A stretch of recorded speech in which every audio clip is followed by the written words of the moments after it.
హరే శ్రీనివాస్ అండి. ఇది ఆల్మూరు గ్రామము. మేము యూట్యూబ్లో చూసి, టీవీలో చూసి, వాట్సాప్లోను, ఇన్స్టాగ్రామ్లోనూ చూస్తున్నామండి ఈ గ్రామం గురించి. మేము కూడా రావాలని మా స్నేహితులందరితో కలిసి ఈ గ్రామానికి వచ్చామండి. ఈ గ్రామంలో ప్రత్యేకత ఏంటంటే నారదులు మునీశ్వరులు ఇక్కడ తపస్సు చేసి విష్ణుమూర్తిని ప్రసన్నం చేసుకుని ఆయన్ని ఇక్కడ మాకు దర్శనం ఇవ్వాలని కోరుకున్నారు ఆయన. అయితే ఆయన అంటే ఇక్కడ 9 చోట్ల ఈ గోదావరి పరిసర ప్రాంతాల్లో ప్రతిష్ట అవుతాను. అలా మీరు ఇక దర్శనం చేసుకోండి. ఇక్కడ 9 అవతారాలు కూడా వేరువేరుగా ఉంటాయండి. ఫస్ట్ ధవళేశ్వరంలో యోగముద్ర, రెండోది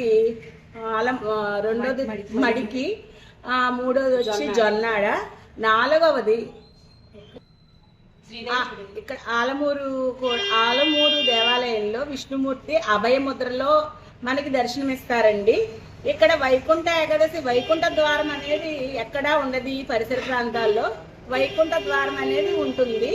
ఇక్కడ వైకుంఠ ఏకాదశికి కూడా చాలా ప్రాముఖ్యంగా చేస్తారు.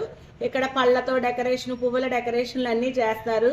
ఇక్కడ ఏంటంటే 4 శనివారాలు వచ్చి ప్రతి శనివారం కూడా 4 ప్రదక్షిణాలు చేసి మనం విష్ణుమూర్తిని ఎక్కడైతే ప్రార్థించి మనం దర్శనం చేసుకుంటామో మన మనసులో కోరిక తీరుతుందటండి.